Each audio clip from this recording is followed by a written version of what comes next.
Yeah, you are welcome to the Benin Empire Advancement League. I hope everyone had a great sleep. Uh, yeah, this is just for me the broadcast for today, Sunday, every Sunday uh, at this time. And there's a lot going on in Nigeria, as we all can see. But before I start, let me extend my greetings to everyone in Nigeria, and I hope every Nigerians are having a great day. And at the same time, I know the situation in Nigeria is not easy as usual. It's not just um, the situation in Nigeria is not easy. I know it's not business as usual because of the hardship people are going through. But today I'm going to be talking a little bit again about Biafra and the Igbos and the Nigerians. Yeah, we know since almost 5 years or 6 years now, the Igbos have been canvassing for Biafra, and a lot of Nigerians are actually against Biafra. They are not just against Biafra because they are against Igbo, because Nigeria as a country comprised of so many ethnic groups. I think I can say we are up to about 500, if not more than, you know. And the three major groups we know today are the Igbos, the Fulanis, and Hausa, the Yorubas, the Benis, which includes the Edo and other tribes that make up the Benin Empire. And as we all know, the Igbos have been claiming land that doesn't belong to them, claiming people's land, claiming people's property that doesn't really belongs to them. As we all know, Igbo are living all over Nigeria. If you go to Lagos, they are Igbos. If you go to Kaduna, they are Igbos. If you go to Jos, they are Igbos.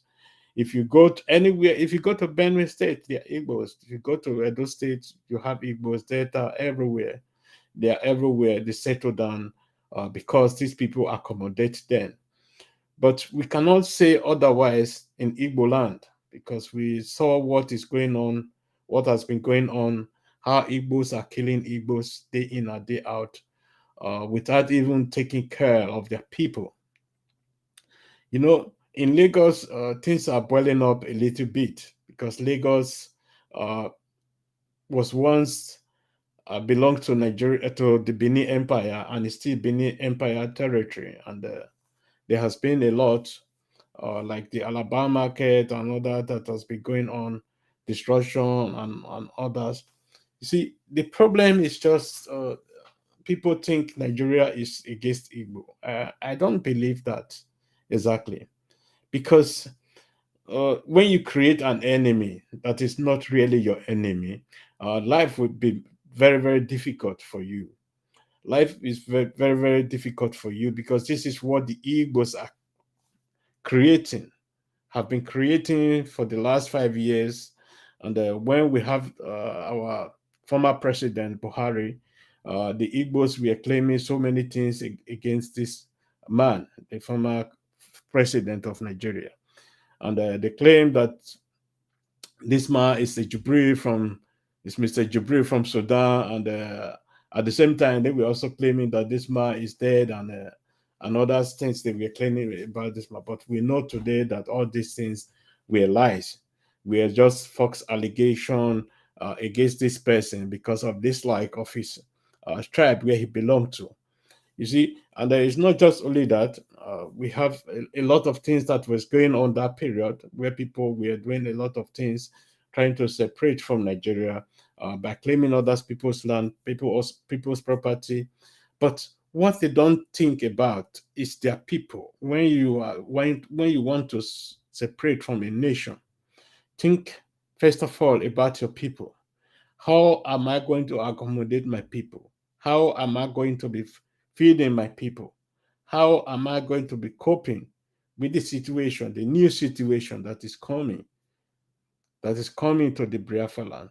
People doesn't really think about that.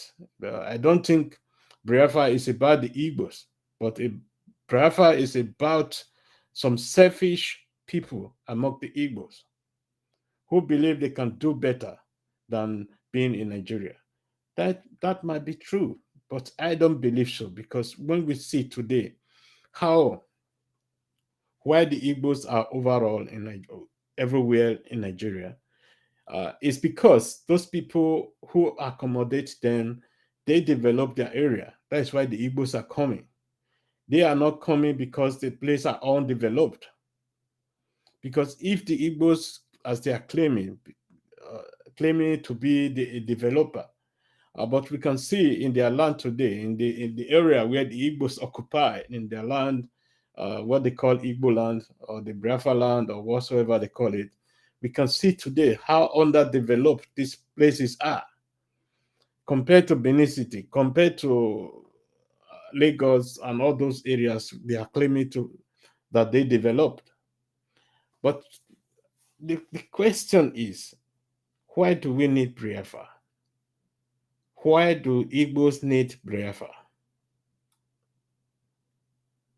Because they said they are marginalized. They are being marginalized, marginalized, marginalized.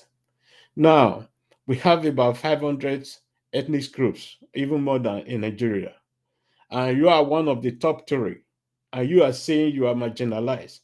What should the other people say? Who has never produced a president, who have never even produced a minister or any secretary position in Nigeria?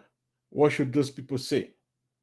Now, when you were claiming you want Biafra, you included so many territories that didn't belong to Biafra. Because what we know today, Biafra have only 4 states, not even 5 states as people are claiming. Biafra have 4 states, and the landmass of Biafra is very small. They don't even have uh, uh, a way to the sea or to anywhere. If they decide today and they want to wage war against Nigeria, it's going to be very, very difficult for them, because Nigeria of 1960, 65, 64 or so is not the Nigerian we are seeing today. Nigeria have moved forward, moved forward in different ways, economically, and everything that follows. Nigeria is moving even faster than the people who are claiming to be Biafras, because everything you are now claiming today is all are outdated. When you see with the way Nigeria is going compared to all other African countries, then you will understand that Nigeria is really moving forward. Even the Europeans, they are a little bit afraid of Nigeria because the speed Nigeria is taking a little bit.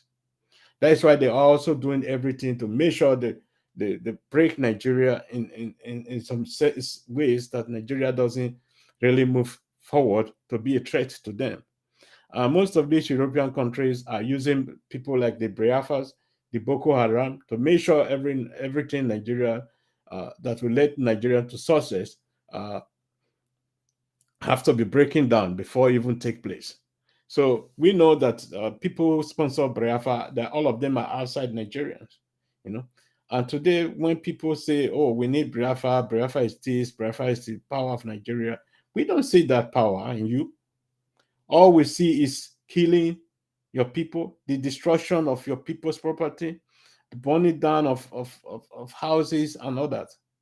You know, when you say sit at home, 5 days sit at home, you are not punishing anybody from Edo State.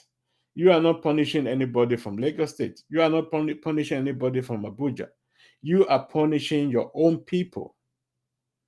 The destruction of goods that belongs to your people is also a punishment for you people.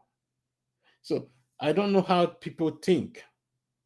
When you say sit at home, where do you want these people to earn their daily bread? When you say sit at home, how do you want these people to take care of their family. Think about the education. Think about so many other things when you say sit at home. Think about the sick. How do you want them to be brought to the hospital if everybody sit at home? You want them to die in their houses without nothing. So my take is very simple. If you want a Biafra land, it doesn't even need an independent to be independent. Develop the Biafra land that everybody will be having of Biafra land. But we can't see that today. And in the other way, if it happened that Nigeria really said, okay, Biafra, go your own way, then you will see a mass exodus in Nigeria. Really, it's going to take place. And the Igbo land will be overpopulated, to say the fact. Because this small land, people are just cannot even occupy the Igbos. They should understand that. Compared to other Nigerian states that make up Nigeria, the people that are really saying they are the major tribes in Nigeria, actually their land mass is very small, very, very small, because we know who brought things to Nigeria, who who didn't brought anything to Nigeria.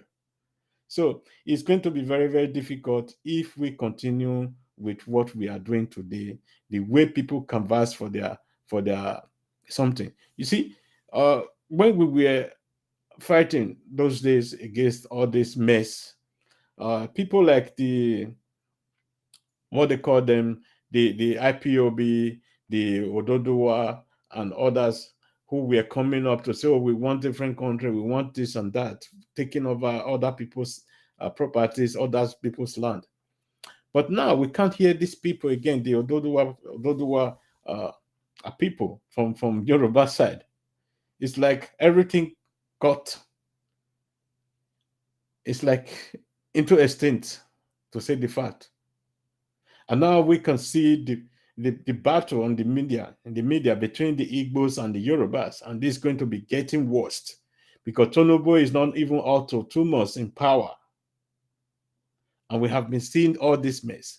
So Nigeria should get ready for all this mess that is going to be coming. The one we saw under Buhari is just nothing compared to what is coming if we doesn't take the proper measure, everything that is needed to make sure this mess in the social media end, to make sure we don't give Facebook, Twitter the ammunition we gave them the other time, because they were really controlling Nigeria in that period.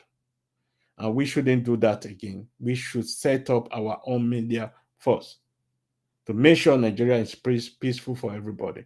But if it comes to that extent that Nigeria is dividing, Nigeria is going to divide in a way not what the people is expecting today. Because people like the Benis, the Edo, the Esan, the Urobos, all these tribes, they are also going to form their own countries. They are going to form their own countries. And the people like the Yoruba who are canvassing, say, oh, the land belongs, they will be left with zero. The Igbos, likewise, the same, because you don't claim what doesn't belong to you. And they are going to be the loser of all this. So my take is keep Nigeria peaceful. Don't allow anybody to destroy Nigeria for us. And let us progress, because Nigeria is also progressing. And when it comes to the election results, because people put fake message on social media, people circulating all sorts of nonsense in this social media. This is actually very, very bad of you people. When you know what you are posting in the social media is a deliberate lie, and you are doing that to make sure you bring people in under your lies, that is completely nonsense. And most of these people who are posting up these things, they have never been in Exava. They never know what really happened, but they just post what they believe they think it happened. And everybody believes this is the truth. Because it's always better to hear from the horse's mouth, then you understand what really transpired. So let me end this for today. And I'm going to be commenting more on this issue because I'm returning back to this issue because we abandoned this issue uh, all this time because Nigeria was a little bit getting peaceful and the election was heating up. And now the election is over. We can see the mess is coming up again, coming up and coming up. And then we can see the destruction the Biafrans or the IPOBs are doing to the Igbo land. That is why we are coming up again to say, no, enough is enough. So thank you very much for joining me today. And I hope you people have a blessed day. We'll say bye-bye for now. And see you soon. Bye-bye.